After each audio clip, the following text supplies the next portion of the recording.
और हमारी अगली खबर उन लोगों के लिए बेहद जरूरी है जिन्होंने सपनों के आशियाने के लिए अपनी जमा पूंजी किसी बिल्डर के हाथों में सौंप रखी है। खबर नोएडा के एक प्रोजेक्ट से जुड़ी हुई है। खबर क्या है, आसान करके समझाते हैं। नोएडा में सुपरटेक कंपनी की ओर से तैयार की जाने वाली 80 मंजिला इमारत सुपरनोवा दिवालिया घोषित हो गई है। सुपरनोवा दिल्ली एनसीआर की सबसे ऊंची इमारत है और देश की 5 सबसे ऊंची इमारतों में शामिल है। समझ सकते हैं कितना महंगा ये प्रोजेक्ट रहा होगा। कंपनी पर बैंक ऑफ महाराष्ट्र के 700 करोड़ रुपए बकाया थे, जिसमें 168 करोड़ की देनदारी को लेकर बैंक एनसीएलटी पहुंचा था। इतना ही नहीं, बिल्डर पर नोएडा प्राधिकरण का भी 2100 करोड़ रुपए का बकाया है। सवाल यह है कि अब उन बायर्स का क्या होगा जिन्होंने इस प्रोजेक्ट में इन्वेस्ट कर रखा था, वो भी आपको समझाते हैं।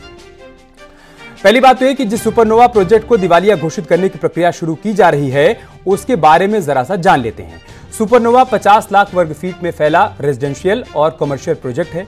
यह इमारत करीब 300 मीटर ऊंची बननी थी और कुल 80 मंजिल की बननी थी। ये इमारत जिसमें अब तक 70 मंजिल का निर्माण पूरा हो चुका है।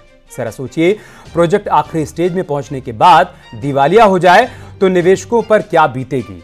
प्रोजेक्ट के दिवालिया होने से निवेशकों को नुकसान होने की आशंका है। हालांकि सुपरटेक की तरफ से एनसीएलटी में अपील करने की तैयारी चल रही है, जिसमें वो प्रोजेक्ट को दिवालिया न घोषित करने और प्रोजेक्ट को जारी रखने की मांग करेंगे।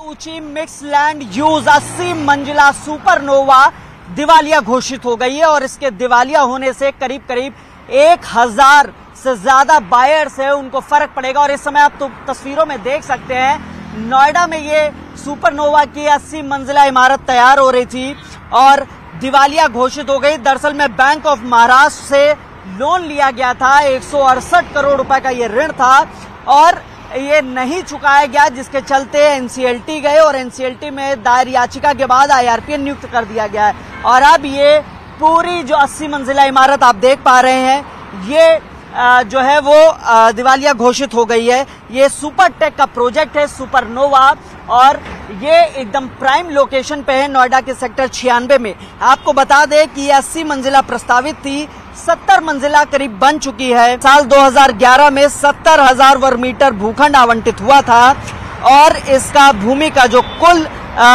भाग है 27% वो आवासीय तौर पे इस्तेमाल होना था और 73% जो है वो मिक्स लैंड था, यानी उसमें कॉमर्शियल था, उसमें पेंट हाउस थे, उसमें दुकानें थी, उसमें शॉप थी, बड़े बड़े इसमें मॉल का भी प्रोजेक्ट है। लिहाजा अब ये प्रोजेक्ट पूरी तरीके से दिवालिया घोषित हो गया और ऐसा माना जा रहा है कि 1000 बायर्स पर अब काले बादल मंडराने लगे हैं।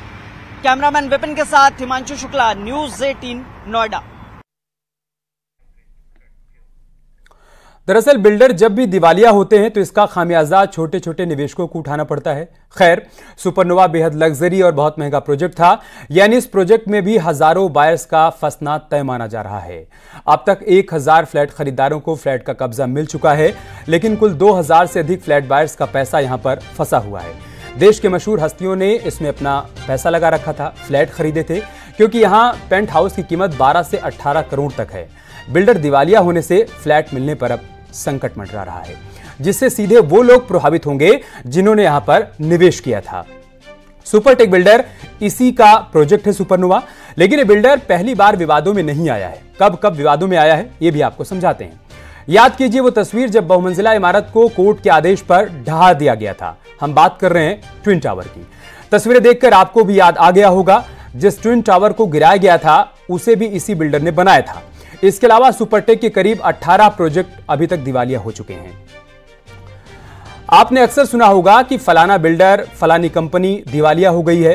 कहने को तो ये एक शब्द है, लेकिन जब कोई कंपनी दिवालिया होती है तो उससे जुड़े न जाने कितने परिवार प्रभावित हुआ करते हैं। चलिए समझते हैं कि कोई कंपनी कब दिवालिया होती है। जब कोई कर्जदार कर्ज चुकाने में सक्षम ना हो, या कर्जदार कंपनी भी हो सकती है या व्यक्ति भी हो सकता है, या फिर तब दिवालिया घोषित किया जाता है जब देनदारी संपत्ति से कहीं ज्यादा हो जाए। कई बार कर्जदार खुद को दिवालिया घोषित करता है, जबकि तमाम मामलों में कर्ज देने वाली संस्था दिवालिया घोषित करने की अर्जी देती है। जब किसी कंपनी को दिवालिया घोषित किया जाता है, तब कोर्ट एक आईआरपी यानी कि समाधान अधिकारी को नियुक्त करता है, जो संपत्ति बेचकर कर्ज को चुकाता है। कर्ज के अलावा अगर कोई और टैक्स वगैरह होते हैं तो उसे भी नीलामी से वसूल किया जाता है। अगर पैसा फिर भी बच जाए तो बचा हुआ हिस्सा राज्य या फिर केंद्र सरकार के खाते में चला जाता है।